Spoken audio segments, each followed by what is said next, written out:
जय कार्ड सिद्ध। क्या होता है देखो, अनेक बार हम शास्त्र चर्चा करते हैं उपनिषद के बारे में, वेदांत सूत्र के बारे में। लेकिन देखो, हर एक जो भाषा जो है ना, वो लैंग्वेज का एक स्वरूप होता है और सबके सबके हिसाब में वो सबको पता नहीं चलता।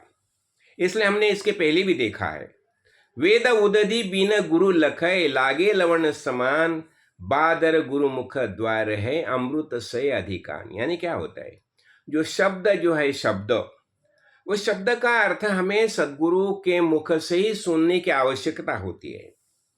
तो देखो क्या होता है, देखो एक समय ऐसा ही होगा, एक धनाढ्य गृहस्थ थे, उनके पास बहुत पैसा था। उन्होंने क्या किया, उन्होंने अपना जो पैसा था ना, वो जमीन के अंदर रख दिया था और एक डायरी में लिखा था, वो बच्चे के नाम से लिखा था, अभी अपना ये प्रपंच के इसमें कभी कोई समस्या निर्माण हो जाएगी, आर्थिक समस्या निर्माण हो जाएगी, तो ख्याल रखो। मैंने क्या किया है, श्रावण शुद्ध दशमी, श्रावण शुद्ध दशमी अपना 11 बजे मैंने ये अपना मंदिर का जो मुकुट है ना, उसमें मैंने मोहरा जो है उसका ये हंडा रख दिया है, मोहरे का हंडे रख दिया है। तो कभी कोई समस्या निर्माण हो जाएगी तो तुम क्या करने का, वो मंदिर का जो मुकुट जो है मुकुट, तो उसमें से वो पैसा निकाल दो, फिर तुम्हारी समस्या दूर हो जाएगी। तो ऐसा ही हो गया, कुछ साल निकल गए। ये धनवान गृहस्थ था, उसका तो देहांत तो हो गया और कुछ साल उसके बेटे ने सब कुछ कार्यभार अच्छा किया, उसमें कुछ बड़ी बात नहीं है। लेकिन पैसा ऐसी समस्या निर्माण होगी कि पैसे की कमी आने लगी, तो समस्या निर्माण होगी। तो वो डायरी में जो लिखा था उसके पिताश्री ने, तो वह हिसाब से उसने क्या किया, उसने जो मुकुट था ना, मंदिर उनका मुकुट था, मंदिर था मंदिर, तो मंदिर का जो मुकुट था ना, वो उसने तोड़ दिया और उसने देखा, अरे तो उसके अंदर तो उसे सुवर्ण की मोहरा नहीं मिल गई, अशर्फिया रखी थी ना सुवर्ण की, वो नहीं मिल गई।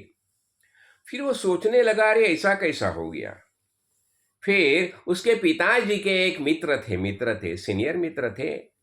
तो उन्होंने क्या किया, वो अंकल जी के पास चले गए और बताया कि अंकल जी ऐसा ऐसा हो गया है, अभी हमारी तो बहुत कठिन समस्या हो गई है, आर्थिक तंगी हो रही है, तो आप ऐसा कीजिए। ये पिताश्री ने ऐसा ऐसा ही डायरी में लिख दिया था, लेकिन हमने देखा तो मंदिर का मुकुट तोड़ने के बाद उसमें कुछ पैसा नहीं मिला हमें।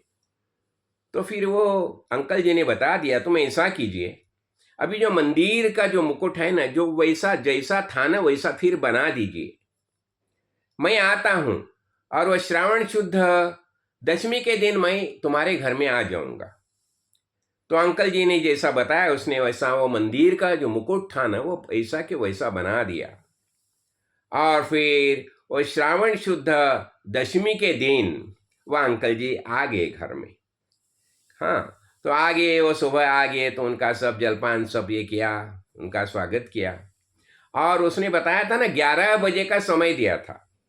फिर वो 11 बजे अंकल जी वो मंदिर के पास आ गए और उसने देखा, जो मंदिर की जी छाया थी ना, जहाँ छाया गिरी थी मंदिर की, मंदिर का मुकुट था ना, तो मुकुट की जहाँ छाया गिरी थी वह जगह उसने मार्किंग किया और बता दिया कि ठीक है, अभी तुम यहाँ खुदो। और वहाँ जब ये उसने खुदाई की तो वहाँ उन्हें जो सुवर्ण के जो मोहरा थे ना, उसके जो हंडे भर के रखे थे ना, हंडे भर के रखे थे, वो दोनों दोनों हंडे वहाँ मिल गए। फिर वो हंडे वहाँ से निकाल दिए। यानी क्या हो गया, भाषा तो सब समझती है, मुकुट के अंदर तो उन्हें लगा मंदिर के मुकुट का अंदर, तो मंदिर का मुकुट तोड़ दिया था। लेकिन उसके पिताजी का कहना क्या था, जो मुकुट की छाया जहाँ गिरी थी उसने समय भी लिखा था, महीना भी लिखा था, श्रावण शुद्ध दशमी लिखा था। तो ये सब बातों से वहाँ जब ये खुदाई की गई तो वहाँ उन्हें स्वर्ण की अशर्फियाँ मिल गई। यानी क्या होता है देखो, भाषा सब समझते हैं, लेकिन वो भाषा का जो मूल अर्थ जो है वो हमें समझना पड़ता है। तो ऐसा ही होता है ना, एक एक ऐसा ही धनाढ्य था, श्रीमान था, तो उसने ऐसा ही बताया था कि अपने तो ये क्या होता है, ये शब्द जो है ना, शब्द का अर्थ सब कुछ पता चलता है, लेकिन उसका जो गहराई में जाके, इसलिए हम क्या करते हैं, जब हम वेदांत सूत्र में प्रवेश करते हैं, उपनिषद में प्रवेश करते हैं, तब उसका वास्तविक अर्थ क्या है वो हमें समझना आवश्यक होता है। हम बताते हैं ना, तद विधि प्रणिपातेन परिप्रश्नेन सेवय, हमें ज्ञान प्राप्त करना है। तो क्या बताया, तद विधि, तद यानी क्या, इसका देखो अर्थ क्या हो गया, इसका हम अर्थ कैसा करेंगे।